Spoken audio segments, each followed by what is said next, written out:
BPJS Kesehatan itu tidak menjamin semua ya Bu ya?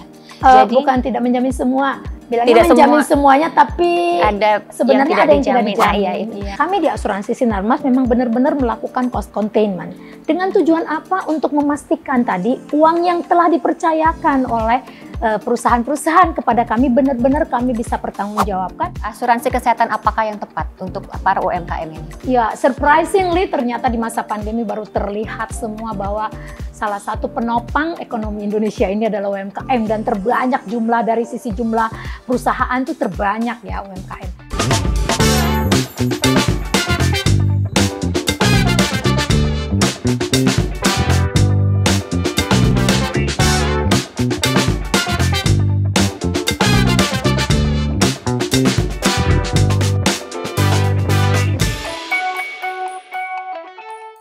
Anak saya rempongnya minta ampun.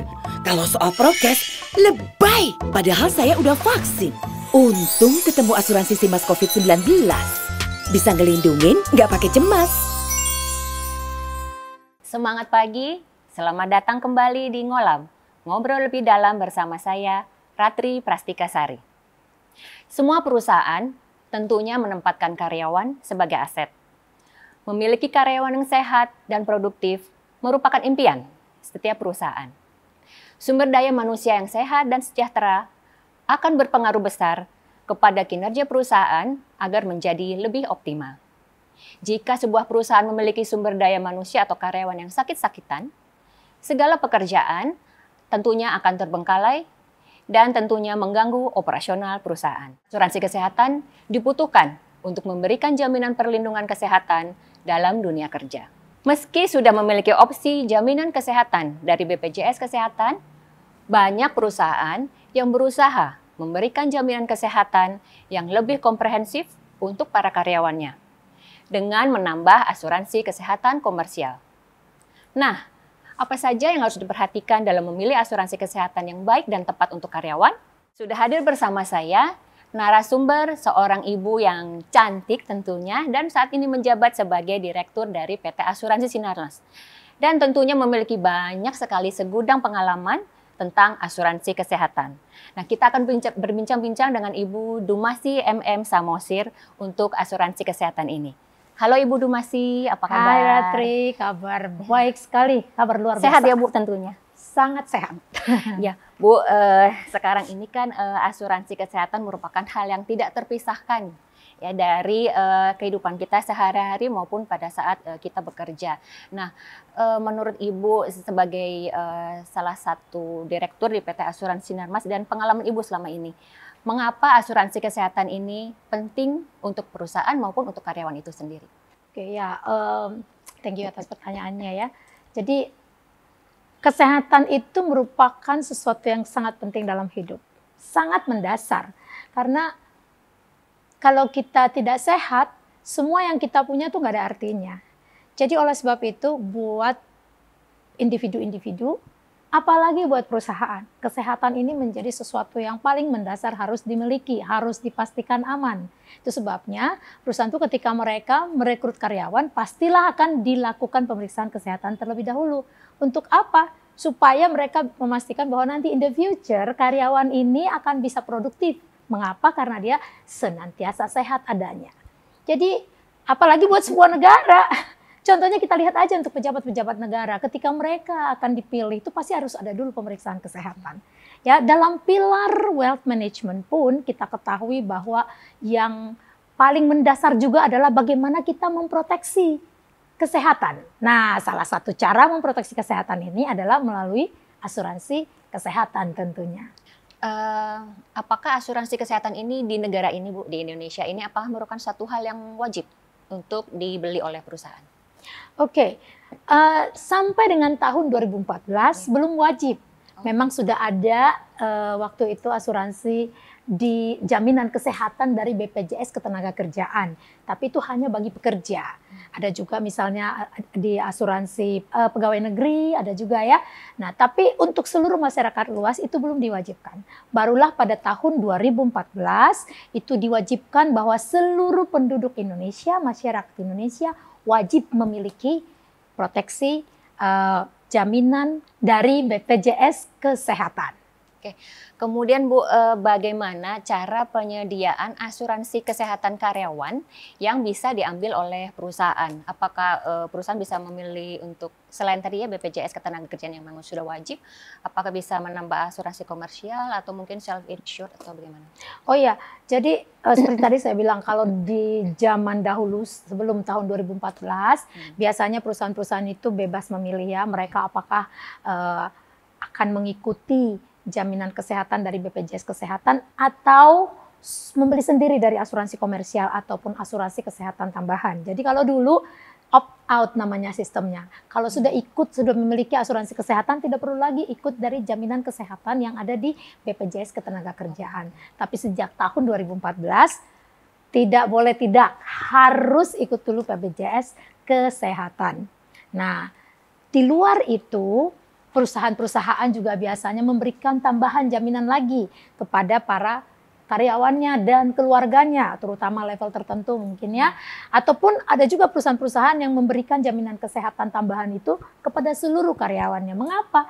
Karena BPJS Kesehatan memang jaminannya unlimited, quote unquote unlimited, semua dijamin istilahnya. Tapi ternyata ada juga, apalagi belakangan ini semakin ada aturan-aturan tambahan baru di mana ada beberapa treatment ataupun jenis-jenis penyakit yang tidak dijamin oleh BPJS Kesehatan. Oleh sebab itu, hal-hal yang seperti ini ataupun kelasnya ya. Jadi kalau di BPJS Kesehatan itu yang dijamin adalah kelasnya itu ada yang namanya istilahnya kelas 3 itu untuk para penerima bantuan iuran atau PBI. Sedangkan ya, ada yang kelas 2 juga itu untuk karyawan ya, untuk karyawan perusahaan itu yang gajinya sampai dengan 4,5 juta masuk di kelas 2. Sedangkan yang gajinya 4,5 juta ke atas itu masuk di kelas 1. Nah, tapi ini untuk iurannya itu ada pack-nya, ada batasannya itu dibatasi pada 12 juta rupiah. Jadi waktu menghitung premi itu kan ada persentasenya, persentase ini dikalikan terhadap 12 juta rupiah, itu yang paling tinggi. Jadi ini adalah jaminan BPJS Kesehatan. Tapi di luar itu perusahaan bisa juga memilih, kami ikut semua di BPJS Kesehatan. Kalau nanti ada yang tidak dijamin oleh BPJS Kesehatan, kita pakai dari pool fund. Jadi mereka menyediakan uang seperti self-insured, menyediakan dana di sini untuk bagi yang tidak dijamin oleh asuransi kesehatan nanti bisa dikeluarkan sendiri dari perusahaan. Tapi ini ada risikonya ya, karena yang namanya penyakit itu kita nggak bisa duga. Risiko sakit itu bisa timbul tiba-tiba dan nilainya bisa luar biasa besar. Contohnya ya, saya contohin satu kecelakaan kecil saja ya, kecelakaan mungkin cuma tabrakan tapi ternyata kenanya di kepala. Itu harus melakukan kraniotomi misalnya. Itu biayanya bisa miliar dan ataupun hal-hal lain, contohnya pandemi yang baru kita alami tahun 2020 yang belum pernah kita alami sebelumnya. Itu tidak dijamin oleh BPJS Kesehatan. Tapi karena dia pandemi, tentu dia dijamin oleh pemerintah.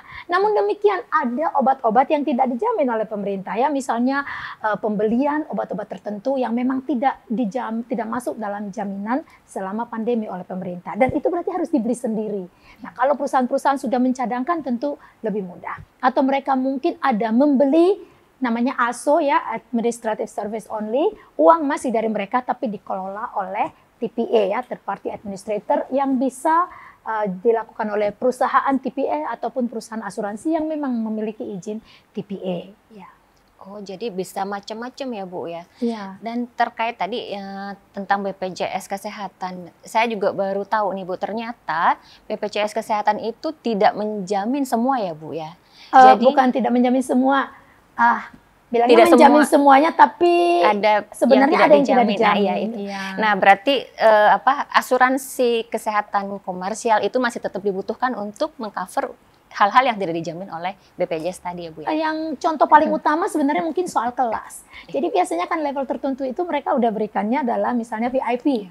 Dia dari polis asuransi yang diberi oleh perusahaannya untuk dia itu mungkin dia entitled untuk VIP. Okay. Tapi BPJS Kesehatan kan seperti tadi saya sampaikan mau berapapun dia bayar preminya tetap maksimumnya dia hanya boleh masuk di kelas 1. Nah, padahal kan kalau dia sebenarnya sudah menjalani proses perawatan ini melalui FKTP ataupun namanya fasilitas kesehatan tingkat pertama, lanjut lagi ke FKTL atau tingkat lanjutan, baru dari sana dirujuk harus dirawat inap atau harus dioperasi dan lain sebagainya. Selama itu sudah dijalankan, itu sebenarnya bisa di-COB-kan dengan asuransi komersial. Jadi karena dia entitled untuk VIP, misalnya dia asuransi, saya sebutnya asuransi kesehatan tambahan ya, saya tidak sebut sebagai asuransi komersial, tapi asuransi kesehatan tambahan. Jadi mereka boleh nih di cover, dia mengikuti dulu jalur itu, tapi waktu dia dirawat di kamar VIP tadi, ini yang selisihnya ini di cover oleh perusahaan asuransinya. Dan itu saat ini kita sudah banyak bekerjasama dengan rumah sakit di mana rumah sakit itu bisa langsung split the billing, karena kita tidak bisa reimburse ke BPJS Kesehatan. Ya, jadi BPJS Kesehatan itu pasti hanya akan membayar sesuai dengan INA-CBGs yang berlaku untuk penyakit tertentu. Itu yang dibayar nanti ke rumah sakit. Rumah sakit akan menagih ke asuransi kesehatan tambahan untuk selisih yang tidak di-cover di sana sesuai dengan limit jaminan yang ada di perusahaan asuransi tersebut. Oke. Jadi tidak bisa dibalik ya Bu. Jadi kalau misalnya awalnya sudah prosedurnya sudah mengikuti asuransi tambahan, tidak bisa di-reimbursekan ke BPJS. Iya, yang bisa adalah yang dari BPJS bisa di-reimbursekan ke asuransi tambahannya. Iya. Gitu. Jadi BPJS sudah dibayar dulu berdasarkan INA-CBGs oleh rumah sakit, nanti rumah sakit baru menagih lagi. Jadi bukan di-reimburse. Jadi kalau di dalam COB ini tidak ada reimburse namanya. Jadi rumah sakit yang menagih langsung ke BPJS Kesehatan dan menagih langsung ke perusahaan asuransi kesehatan tambahan. Oke. Baik Bu. Nah, untuk bentuk-bentuk jaminannya sendiri apa saja Bu yang bisa dibeli oleh perusahaan untuk asuransi kesehatan karyawan? Ya, untuk asuransi kesehatan kita sebut sebagai, kan ada asuransi kesehatan kumpulan, ada asuransi kesehatan individu. Untuk yang individu mungkin dibeli oleh keluarga-keluarga, umumnya asuransi kesehatan individu hanya untuk rawat inap saja. Ada mungkin yang beberapa yang sudah bisa mendapatkan rawat jalan, tapi itu pasti preminya sangat luar biasa mahal. Nah, tapi untuk asuransi kesehatan kumpulan yang biasanya dibeli oleh komunitas atau perusahaan, nah itu bisa membeli selain rawat inap, nih rawat inapnya wajib ya, selain rawat inap tuh bisa ada tambahan benefit lainnya seperti rawat jalan, melahirkan, kacamata, gigi, bahkan special care. Ya, jadi ada banyak, bahkan ada juga yang misalnya meminta tambahan khusus, misalnya untuk palliative care, itu bisa. Jadi banyak perusahaan asuransi yang sudah menyiapkan juga benefit-benefit tambahan di luar rawat inap. Menurut experience Ibu, bagaimana cara memilih penyedia asuransi kesehatan karyawan yang tepat? Well, ini pertanyaan yang gampang-gampang susah. Gampang-gampang susah, panjang jawabannya. Ya, oke. Jadi gini, waktu kita memilih penyedia asuransi kesehatan itu yang paling utama kita mau cari tujuannya apa. Waktu kita membeli asuransi kesehatan ini tujuannya apa? Cuma sekedar memberikan layanan kepada karyawan kita kah? Atau kita mau memanage keuangan, mau memastikan bahwa jaminan kesehatan yang kita belikan itu benar-benar efektif dan efisien untuk dipergunakan oleh para karyawan kita dan keluarganya. Nah, jadi kalau kita, contohnya saya di perusahaan kita nih di PT Asuransi Sinarmas, kita tuh dari awal waktu mendirikan ataupun mulai menjalankan asuransi kesehatan, yang kita pastikan itu adalah kita memberikan jaminan kesehatan, tapi kita sekaligus juga sebagai gatekeeper. Jadi tujuan utama kita itu harus menjadi gatekeeper. Apa itu Bu gatekeeper? Apa itu Bu? Kenapa gatekeeper?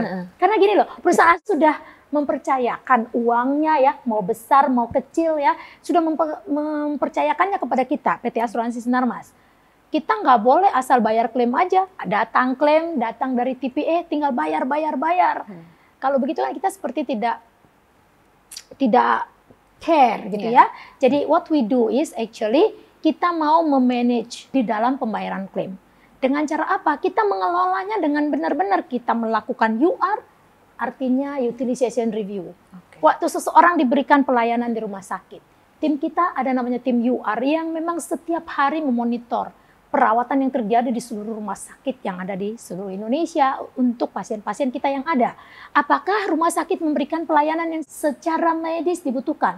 Ataukah ada di situ layanan-layanan yang diberikan hanya untuk misalnya kenyamanan? Ya, jadi ini perlu kita pertimbangkan karena mungkin ada hal-hal yang tidak diperlukan pada saat sakit ini, tapi bisa jadi diberikan. Ya, atau mungkin ada obat-obatan lain yang mungkin tidak diperlukan tapi diberikan. Nah, kami di asuransi Sinarmas memang benar-benar melakukan cost containment. Dengan tujuan apa? Untuk memastikan tadi uang yang telah dipercayakan oleh perusahaan-perusahaan kepada kami benar-benar kami bisa pertanggungjawabkan bahwa itu memang dipakai, dipergunakan untuk kebutuhan yang medically necessary sesuai dengan polis dari para klien-klien kami. Dan puji Tuhan, alhamdulillah selama kita menjalankan ini sejak tahun 90 sampai saat ini, dalam banyak hal itu sebenarnya dengan kita memanage dengan baik itu kita malah jadi bisa memberikan kayak profit sharing kepada perusahaan-perusahaan. Ada cerita, bukan hanya satu, ada banyak sekali cerita di mana kita mengcover perusahaan-perusahaan yang dulunya klaim rasionya sangat tinggi, tapi itu menjadi turun dan bahkan kita bisa memberikan profit sharing. Kenapa? Nah, di sini keunggulan dari asuransi kesehatan dari asuransi Sinarmas yang kita sebut sebagai Simas Sehat Corporate. Tadi yang pertama kan tadi saya bilang kita melakukan cost containment, kita melakukan UR. Dan kita sebagai gatekeeper, kita nggak mau sebagai kasir saja, kita benar-benar mau melakukan ini sebagai gatekeeper. Apa yang kita lakukan sebagai gatekeeper? Jadi dalam memilih perusahaan asuransi yang menyediakan asuransi kesehatan, coba dicek juga apakah ada diberikan edukasi kepada karyawan dan keluarganya, bagaimana menjaga kesehatan. Karena yang paling utama sebenarnya adalah bagaimana kita mencegah, tidak harus mengobati gitu kan. Mencegahnya itu, taunya itu adalah dengan memberikan edukasi-edukasi. Bagaimana kita mencegah supaya tidak sakit ini, sakit itu, sakit itu.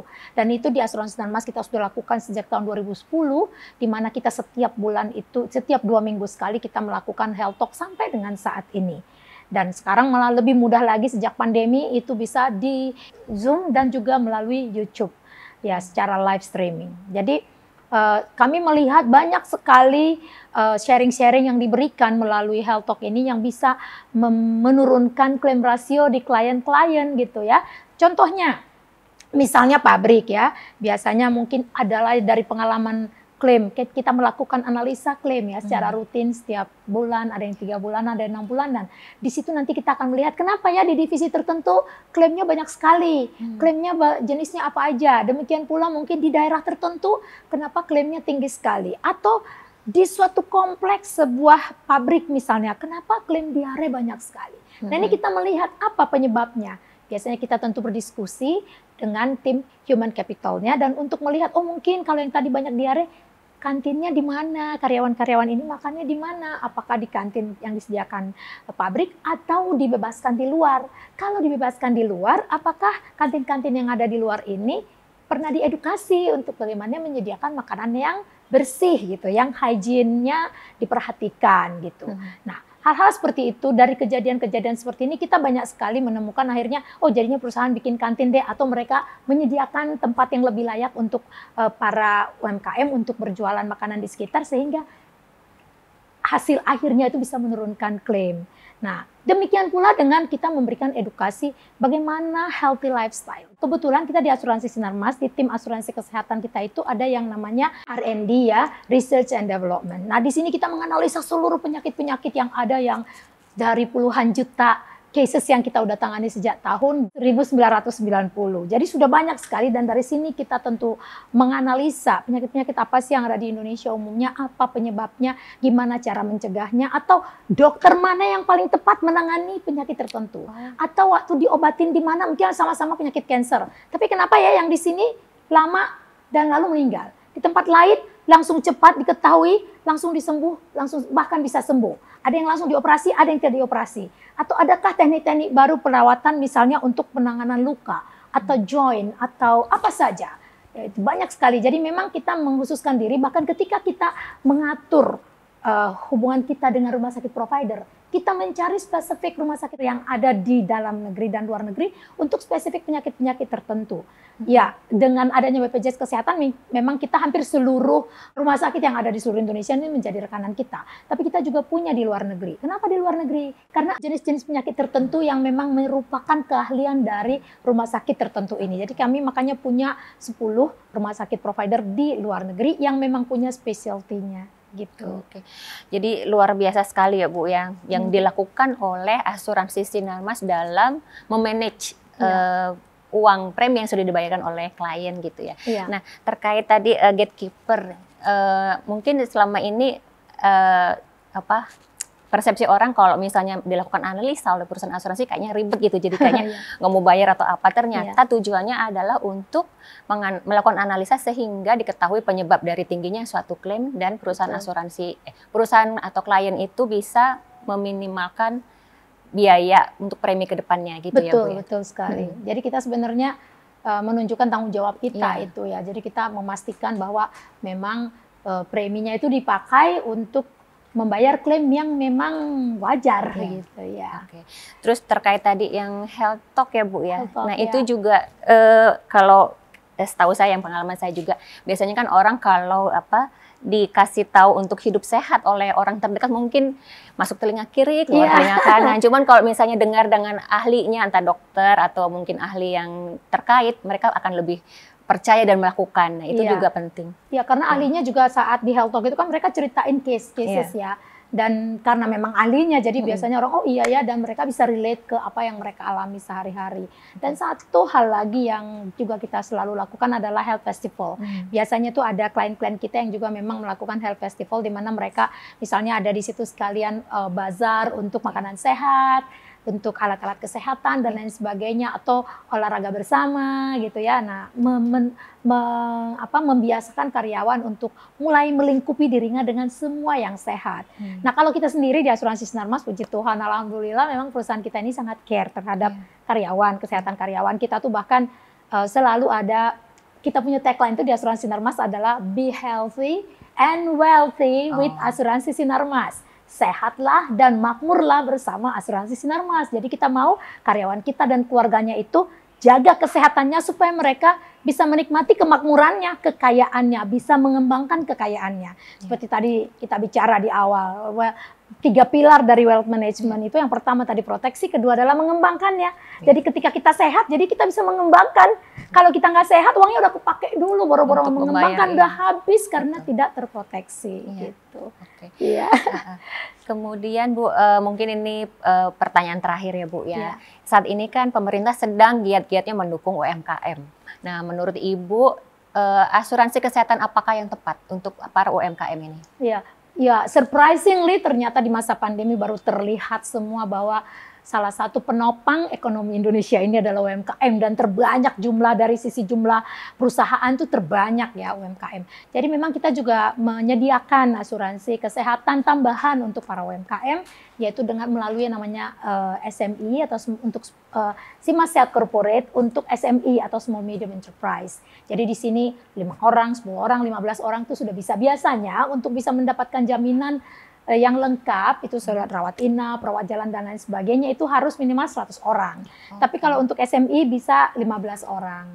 Itu Bahkan sudah bisa semua Bu ya? Sudah bisa semua. Tidak hanya kalau rawat 15 itu dia udah bisa semua jaminan, tapi minimal harus ada rawat inapnya ya. Nah, lalu kalau misalnya bagaimana dengan cuma punya 1, 2, 5 gitu ya. Nah, itu bisa digabungkan menjadi dalam satu community supaya bisa terkumpul tadi seperti mau 15 atau 100 gitu. Tentu kalau jumlah orangnya lebih banyak tentu akan lebih fleksibel jaminan-jaminannya. Ya. Oke Ibu, tadi Ibu sudah jelaskan sekilas mengenai asuransi kesehatan korporat dari asuransi Sinarmas. Boleh dijelaskan lebih lanjut Bu, kelebihan apa sih yang dimiliki oleh SSC-nya dari asuransi Sinarmas itu? Oke. Salah satu kelebihan kita, keunggulan kita yang paling utama itu adalah kita memiliki layanan medical second opinion. Jadi medical second opinion ini dalam perjalanan kita menjalankan asuransi kesehatan, kita melihat dari analisa setiap minggu, setiap bulan. Saya kebetulan tiap minggu pasti melihat analisa ini dan melihat bahwa ternyata banyak sekali sebenarnya yang kita bisa lakukan untuk membantu para klien-klien kita itu untuk jangan sampai mengalami yang lebih parah. Ya, tapi umumnya itu baru diketahui terlambat gitu ya. Nah, jadi apa yang kita lakukan adalah kita tadi saya sudah sampaikan bahwa kita bekerja sama dengan beberapa rumah sakit di luar negeri untuk tempat kita berkonsultasi melakukan medical second opinion. Jadi misalnya di sini sudah divonis harus operasi, harus diangkat rahimnya. kita tanyakan lagi ke rumah sakit rekanan kita yang dari luar negeri. Biasanya kita akan kirim sekaligus ke semua rumah sakit itu dan kita akan mendapatkan jawaban dari mereka. Dari jawaban dari mereka ini kita akan kembalikan ke klien, ini ada jawaban, kita tentu akan summary-kan, kita diskusi lagi dengan dokter yang ada di sini. Dalam banyak hal itu ada yang banyak sekali cases di mana mereka sebenarnya tidak jadi operasi karena ternyata memang bukan apa-apa. Bahkan ada satu case yang selalu saya ingat adalah di mana pasien yang mengalami luka kaki yang sudah berbulan-bulan, luka kaki di betis ini sudah berbulan-bulan tidak bisa disembuhkan. Kita konsultasikan ke luar negeri, ke beberapa rumah sakit dan semua memberikan jawaban yang berbeda sebenarnya tapi dengan approach yang mirip-mirip. Yang mungkin belum dilakukan oleh rumah sakit bagus yang ada di Indonesia. Lalu kita offer solusi ini kepada rumah sakitnya, kepada pasien kita bilang coba sampaikan ke dokternya, bisa nggak beliau dokternya itu melakukan seperti yang disarankan oleh rumah sakit ini. Dan mereka lakukan dalam 2 hari, clean, sembuh kakinya. Jadi mungkin hanya karena ketidaktahuan, bukan karena dokternya nggak pintar. Dokter Indonesia itu pintar-pintar banget, tapi mungkin ada kepintaran orang lain untuk case-case tertentu. Nah inilah yang selalu kita kembangkan. Banyak sekali orang yang harusnya dioperasi, begitu kita kirim ke negara tetangga, ternyata tidak perlu dioperasi dan bahkan tidak punya penyakit yang seperti itu. Sebenarnya yang perlu dia lakukan adalah hanya misalnya harus cleanse, colon cleanse, dan lain sebagainya. Ya jadi salah satu lainnya adalah juga layanan DSA, ya Digital Subtraction Angiography yang ada di RSPAD Gatot Subroto. Jadi ini memang menjadi salah satu kekuatan layanan kita dari dulu, di mana kita membantu pasien-pasien kita itu yang akan proses DSA itu kita layani dari A sampai Z. Ya, bukan hanya klien ya, bukan hanya klien kita karena ini memang tidak dijamin oleh polis kita. Jadi ini benar-benar hanya layanan. Jadi ini ada ekstra service kita kepada misalnya orang tua dari karyawan yang menjadi klien kita, orang tua, kita bantuin semua. Jadi pakai surat jaminan kita dulu untuk dilayani, mendapatkan pengobatan, nanti baru kita tagihkan kembali kepada mereka. Nah, jadi melalui ini kita lihat begitu banyak. Saya rasa kita udah kirim ribuan ya, mungkin lebih dari 4.000 pasien ya. Bukan hanya dari Indonesia, bahkan yang dari luar negeri itu ke RSPAD Gatot Subroto. Ini juga suatu kebanggaan buat kita di mana negara kita Indonesia bisa memberikan layanan pengobatan kayak medical tourism jadinya ya.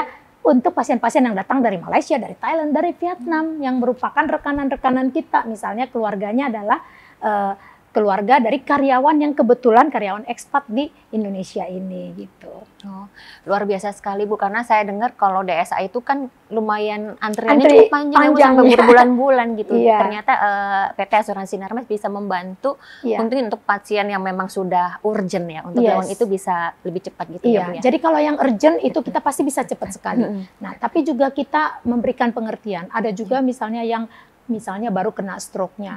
Nah itu nggak bisa langsung di DSA, jadi harus melalui proses yang memang harus di-treatment dulu oleh seluruh dokter-dokter terkait yang ada di RSPAD Gatot Subroto. Kalau untuk kerjasama dengan mungkin klinik atau apotek, apakah Asuransi Sinarmas ada? Iya, kebetulan kita juga punya kerjasama yang sangat erat dengan namanya Klinik Simas Sehat, di mana juga ada di sana ada konsultasi dokter Simas Sehat. Jadi ini kita bekerja sama dengan Klinik Simas Sehat ini untuk banyak hal.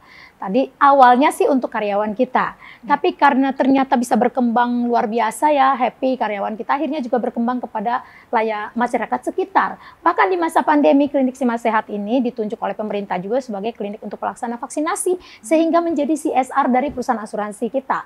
Jadi Asuransi Sinarmas yang membayar kepada Klinik Simas Sehat untuk melakukan misalnya biaya-biaya, kan ada dong biaya beli, menyiapkan segala macam lah gitu ya. Karena kan tidak berbayar kalau vaksinasi ya, gratis. Nah itu kita yang biaya-biaya yang dibutuhkan itu dibayar oleh Asuransi Sinarmas. Jadi kita melakukan vaksinasi itu mulai dari vaksinasi awal sampai dengan booster, sampai dengan hari ini masih kita lakukan juga di Klinik Simas Sehat. Itu melayani juga masyarakat umum ya Bu, yang masyarakat juga. Umum. Dan salah satu klinik kita itu juga ada klinik satunya lagi ada klinik BPJS Kesehatan. Jadi bagi perusahaan-perusahaan yang dekat dengan lingkungan kita tuh mereka bisa memilih klinik BPJS Kesehatan kita, klinik Pratama Simas Sehat itu yang tadi tempat vaksinasi itu untuk sebagai FKTP, fasilitas kesehatan tingkat pertama yang mereka boleh pilih masukkan di dalam jaminan BPJS Kesehatannya. Jadi ini sangat apa ya, Komprehensif ya, smooth, Bu? komprehensif ya. Jadi Semua ada. bahkan kalau di masa pandemi kemarin perusahaan-perusahaan semua yang ada di sekeliling kantor kita tuh semuanya vaksinasinya di tempat kita. Selain health talk, selain healthy lifestyle, kita melakukan health festival. Selain itu juga kita sampai mengirimkan dokter kita loh, 2 dokter, 1 dokter wanita, 1 dokter pria. Kita kirim all the way ke San Diego untuk belajar mengenai terapi alami dengan menggunakan natural food ataupun raw food. Salah satunya di sini saya ada bawa tadi, mungkin nanti Bu Ratri bisa coba, ada jus, green juice dari sayur-sayuran, 7 macam sayuran, dan AC juice atau apple carrot juice yang bisa dipakai untuk kesehatan dan lain Khasiatnya sebagainya. apa nih Bu kalau Khasiatnya, jadi ini sebenarnya banyak sekali khasiatnya untuk sehari-hari juga untuk menambah vitalitas kita, tapi untuk mereka-mereka yang menderita kanker, mereka itu kan tidak agak susah. turun. Ya, jadi mereka akan menggunakan ini sebagai menu utamanya. Jadi green juice maupun apple carrot juice. Tapi juga untuk berbagai penyakit lainnya seperti lupus dan lain sebagainya, itu banyak sekali yang menggunakan ini untuk membantu vitalitas. Orang kanker itu kan susah ya mau makan apa-apa aja. Nah ini karena di jus nih, 1 botol jus ini itu terdiri dari 1 kilo carrot loh, dengan apple 2 butir. Sarinya ya Bu. Sari, dan ini tidak ada air sama sekali, benar-benar di jus dengan slow juicer ya, dengan pakai slow juicer. Jadi sebegitu concernnya kita untuk kesehatan karyawan kita. Demikian pula kita juga belajar mengenai enzim. Kita semua waktu kecil mungkin belajar ya bahwa kita waktu makan itu kan ada enzim dalam air liur kita yang memproses makanan kita.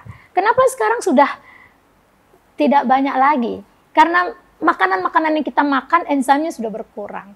Nah, kita juga mengirimkan dokter kita 1 orang all the way ke Chicago belajar mengenai enzim. Nah, dengan demikian kita bisa melihat di sini tanaman-tanaman apa yang enzimnya tinggi.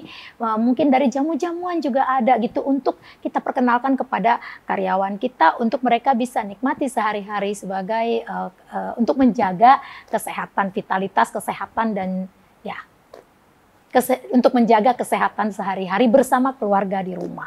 Tadi saya sudah bilang juga kita bahkan membawa seluruh leaders kita untuk belajar mengenai raw food all the way to Bali.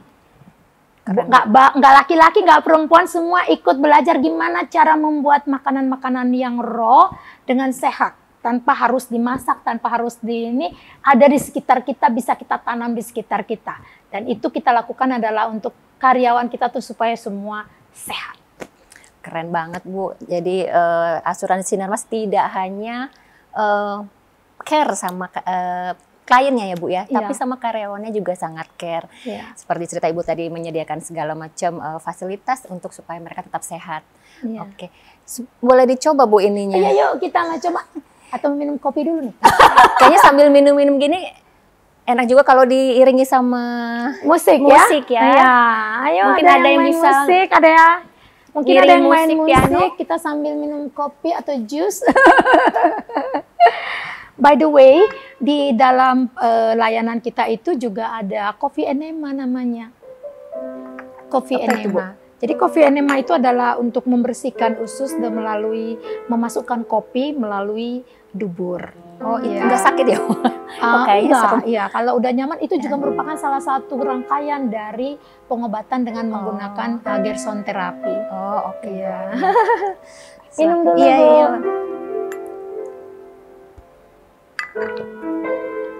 Enak? Ini kopi dari Humbang ya? Iya Bu. Kayaknya nanti saya stay ini Bu. Karena kopi dari Humbang, stay awake, strong. Oke Bu, ini terima kasih banyak sekali buat kehadiran Ibu di Ngolam kali ini. Banyak sekali sharing dari Ibu, insight-insight baru dari Ibu yang semoga saja bisa dimanfaatkan oleh teman-teman ya, pemirsa semua di sana yang menginginkan informasi tentang asuransi kesehatan maupun dari asuransi kesehatan dari PT Asuransi Sinarmas. Terima kasih sekali lagi atas kehadiran Ibu. Thank you. Dan saya Ratri Prastika Sari, sampai jumpa kembali di acara Ngolam berikutnya.